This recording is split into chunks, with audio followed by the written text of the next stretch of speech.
Friends, trading facts YouTube ఛానల్‌కి స్వాగతం. ఇప్పటివరకు మన ఛానల్ సబ్స్క్రైబ్ చేసుకోకపోతే దయచేసి సబ్స్క్రైబ్ చేసుకోండి. మనం యాజ్ ఇట్ ఈజ్‌గా మనం చెప్పుకుంటా ఉంటాం అనమాట. ఇది అయిపోయినటువంటి చార్ట్ మాత్రమే. అయిపోయిన చార్ట్‌లు ఎవడైనా అనాలిసిస్ చేస్తాడు. అట్లా కామెంట్లు పెట్టబాకండి. ఇది ఎడ్యుకేషనల్ పర్పస్‌గా కొంతమంది అడుగుతున్నారు కాబట్టి మనం చేస్తూ ఉన్నాము. సో, దీనివల్ల ఉపయోగం ఉంటే చూడండి, లేకపోతే లేదు అంతే. దీని గురించి ఏదైనా ఒక పాయింట్ తెలిస్తే అది బుక్‌లో రాసుకోండి, ఉపయోగపడుతుందనమాట. మనం యెస్టర్‌డే క్లోజింగ్ ప్రైస్ అనేటువంటిది తీసాం. ఇది క్లోజింగ్ ప్రైస్. క్లోజింగ్ ప్రైస్ నుంచి సప్‌మని వెళ్ళిపోయిందనమాట. వెళ్ళిపోయి కిందకని రాలా. మనం ఏం చెప్పాము? యెస్టర్‌డే క్లోజింగ్ ప్రైస్ దగ్గర నుంచి పొజిషన్ తీసుకుంటాం. ఇక్కడ నుంచి ఇక్కడ ఈ లైన్‌కి వచ్చినప్పుడు, అంటే యెస్టర్‌డే క్లోజింగ్ ప్రైస్ ఇది కాబట్టి ఈ లైన్‌కి వచ్చినప్పుడు ఎంట్రీస్ అనేటువంటివి తీసుకుంటాం. లేదు, మనం ఇక్కడికి రానప్పుడు మనం ఎంట్రీస్ తీసుకోవాలంటే కూడా నేను మీకు చెప్పాను. ఇంతకుముందు వీడియోస్‌లో చాలా వాటిలో చెప్పాను. నేను సిపిఆర్‌ని గాని, లేదంటే పివట్ పాయింట్‌ని, ఈ రెండింటిని తప్ప ఏ ఇండికేటర్‌ని వాడను. సో, మీరు పివట్ పాయింట్‌ని గనక మనం గనక పెట్టుకున్నాం అనుకోండి, ట్రెడిషనల్ పివట్ పాయింట్స్ పెట్టుకుంటే ఇప్పుడు ఇదేమవుతుంది మనకి, ఇక్కడ గ్యాప్ అప్ చాలా అంటే చాలా పెద్దగా అయింది. సో, మనం ఎప్పుడైనా సరే ఇంత పెద్ద గ్యాప్ అప్ అయినప్పుడు సెల్లింగ్ ఆపర్చునిటీస్ కనుక్కుంటే చేసుకోవచ్చు. లేదంటే బయింగ్ దాని జోలికి వెళ్ళకుండా ఉండటం చాలా బెటర్ అనమాట. ఎందుకంటే ఇక్కడి నుంచి ఇక్కడికి ఎన్ని పాయింట్లు పెరిగింది? దాదాపుగా 830 నుంచి ఇక్కడ ఓపెన్ అయింది. 830 నుంచి 26,000 అంటే 170, 230 పాయింట్లు పెరిగింది. ఇంకా అక్కడి నుంచి ఇంకెందుకు ఏం పెరిగిద్ది? మహా పెరిగితే 20 పాయింట్లు పెరగచ్చు, ఒక 50 పాయింట్లు పెరగచ్చు. పోతే పోయినండి. కానీ సెల్లింగ్ సైడ్ మనకి ఆపర్చునిటీస్ బాగా ఇస్తుంది, బాగా గ్యాప్ అప్ అయినప్పుడు. సో, మనం ఇక్కడ గనక ఒక్కసారి, అంటే ఇక్కడ ఒక పాయింట్ ఇక్కడ స్టాక్‌లో వచ్చిందని మీరు ఆలోచించొద్దు. అంటే ఇక్కడ ఈ విధంగా ఈ విధంగా ఫామ్ అయిందనే ఉద్దేశంతో కాకుండా మామూలుగా చెప్తున్నాను. ఎప్పుడైనా ప్రైస్ అనేటువంటిది ఇట్లా బుల్లిష్‌గా ఫస్ట్ టైమ్ గనుక వెళ్ళినప్పుడు వెంటనే మళ్ళా ఇక్కడ సెల్లింగ్ ఆపర్చునిటీ వచ్చింది కదా అని సెల్లింగ్ చేయకూడదు. ఒకవేళ అది కింద పడ్డా కూడా.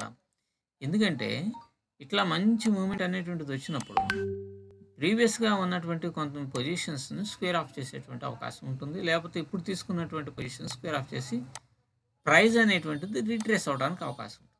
సో, ఫస్ట్ టైం మాత్రం మీరు ఎంట్రీ అనేటువంటిది తీసుకోకండి. సెకండ్ టైం నుంచి గనకైతే ఎంట్రీ అనేటువంటిది తీసుకోండి.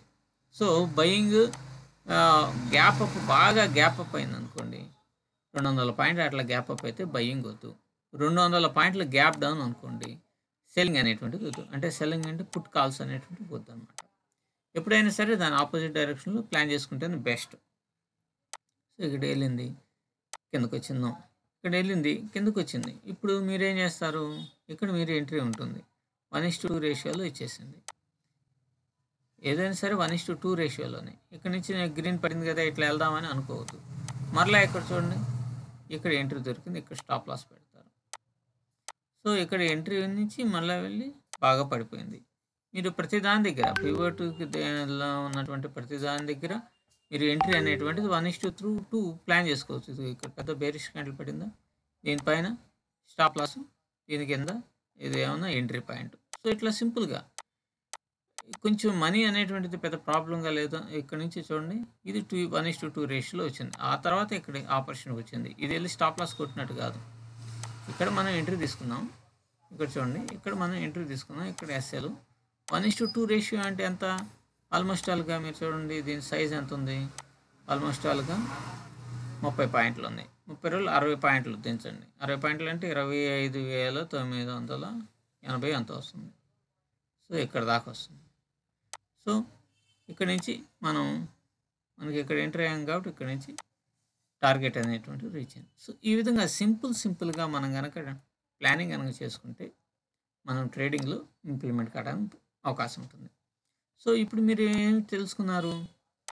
ఒకటి, గ్యాప్ అప్ గనకైతే దాదాపుగా 150 పాయింట్లు అబోవ్ గనక గ్యాప్ అప్ గనక ఇక్కడ ప్రైస్ ఉంది. గ్యాప్ అప్ అయితే సెల్లింగ్ ఆపర్చునిటీస్‌ని ప్లాన్ చేయండి.